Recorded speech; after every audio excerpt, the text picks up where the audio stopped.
Hi, my first graders. At my first Zoom meeting that we had, we voted that we should continue with our Erie Elementary books through videos. So we were reading at school, Erie Elementary, Recess is a Jungle. And so this is book number 3 of the series. And we had just finished chapter 10. So just to give you a little reminder, they had been in the hedge maze on the playground and had gotten past some stuff and had come, through the merry-go-round, and they had come to the monkey bars, and then they were trying to see if they could swim across the swamp. So they threw something in, and then they saw the hand come up, so they thought, no, they can't swim across it. So now we are at chapter 11, Monkeying Around. Sam was out to the 3rd bar when he looked down. The swamp below bubbled and burped. Muddy water splashed Sam's sneakers. Tree limbs reached out for him. Sam's hands were sweaty. There's no way I'll make it across without falling, he thought, but I have to. Try to get it on the picture, sorry. Sam was halfway when Lucy began to climb. Antonio was the last to cross. I've always hated the monkey bars, he groaned. As Sam got close to the end, the monkey bars began to shake. The metal creaked and moaned. Hold on tight, Sam shouted. It's trying to shake us off, Lucy yelled. The structure swayed from side to side. Sam swung for the next bar. There was only one to go until the end. Just then, Lucy shrieked. The monkey bar shot up into the air. The 3 friends held on tight. Sam gasped. We're 20 feet up in the air, he thought. Slippery vines had crawled up the monkey bars. One long vine wrapped itself around Sam's hand. His fingers were being lifted from the bar. I can't hold on much longer, he yelled. The vine plucked Sam's pinky finger, and he lost his grip. He was plummeting down toward the monstrous swamp. At the last second, Sam grabbed onto Lucy's jeans. He clutched the fabric as tight as he could. The swamp water bubbled up. The monkey bar began sinking back down. Sam's stomach did a flip as everything dropped. The swamp was about to swallow the monkey bars. Lucy gritted her teeth. Only one bar left. Using all her might, she reached out and grabbed it. Sam was able to scramble onto the bottom rung. Together, he and Lucy narrowly escaped, but Antonio was still making his way across. Uh-oh, do you think Antonio is going to make it? He's a little farther behind than everybody. The metal bars dipped in the middle. Antonio's feet hung closer to the swamp. Mud splashed his legs. Faster, Antonio, Sam called. I'm trying, Antonio cried out. I don't want to be swamp food. He quickly swung from bar to bar. The metal howled as he dove off the monkey bars. He crashed to the ground beside his friends. The 3 friends looked back just in time to see the swamp swallow the entire monkey bar set. Sam raced ahead. We're so close, he thought. His heart was pounding. He expected to run straight through this last bit of maze and see the rear steps to the school. He expected to make it back in time to stop Orson Erie from attacking the students. He expected this horrible day to be over. Sam ran as fast as he could. Antonio and Lucy were hot on his heels. That means they were right behind him. But then he began to panic. He was looking at the swing set.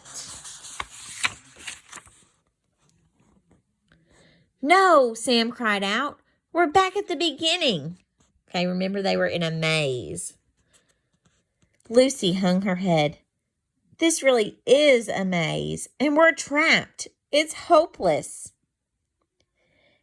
It's not totally hopeless, Antonio said. Luckily, I dropped those breadcrumbs as we went. They'll show us where we've already been so we can take a different way out. But then Antonio stopped. The ground was bare. Wait a minute. They're gone. Chapter 12. Is there any way out? Antonio looked at the empty path. Who took my PB&J crumbs? He exclaimed. Sam's heart was pounding. His eyes darted across the ground. Crumbs can't just have disappeared. It's not possible, Lucy said. Her hands were trembling. Squawk! The friend spun around. A huge crow from before landed on the seesaw. A piece of bread dropped from its mouth.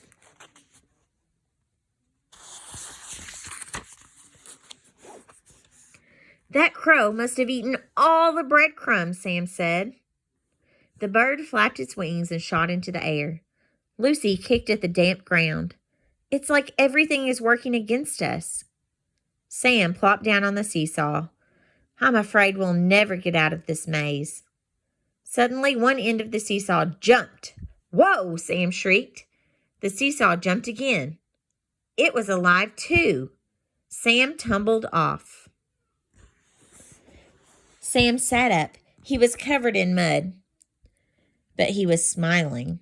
That's it, he said. I know exactly how to find our way out of here. You do? Antonio asked. I think so, Sam said. Can you guys pin down this seesaw? Wrestle a monstrous seesaw, Antonio said, rolling up his sleeves. Bring it on. Lucy and Antonio jumped on the seesaw, pinning one side to the ground. The seesaw jerked and jumped. Hurry, Sam, Antonio said. We can't hold this thing down forever. Sam quickly climbed up and stood on the other end of the rusty seesaw. It squawked. Sam was barely able to grip the cold metal handle. It was like he was surfing. It's working, Sam said. Less talking, more looking, Antonio said. The seesaw was trying its hardest to fling Lucy and Antonio off. Finally, Sam managed to stand up straight. From where Sam stood, he could see the whole hedge maze. The strange labyrinth wrapped all the way around Erie Elementary. But Sam smiled. I can see it. I can see the way out. Chapter 13. The Horror. From his spot, Sam could see the zigzagged path that they would need to take to escape the maze.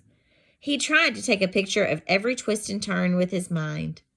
They needed to take a left after the swings, a right before the tetherball, continue past the slides, then take a final right after the merry-go-round.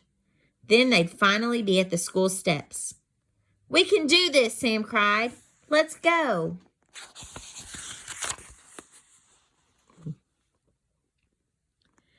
We'll be out of this creepy crawly maze in no time, Antonio said. The three friends raced through the maze. Erie Elementary knew that Sam and his friends were close to escaping. The monstrous school did everything it could to stop them. Vines lashed out at them. The ground became wet and mucky. Sam, Lucy, and Antonio just kept running. Left, Sam called out as they raced past the howling swings. Next right, Sam shouted as they dove beneath the whirling tetherball. The tetherball right there.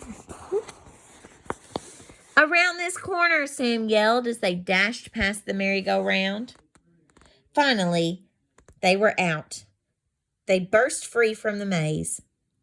The school steps were just ahead of them. We did it, Lucy shouted. We escaped.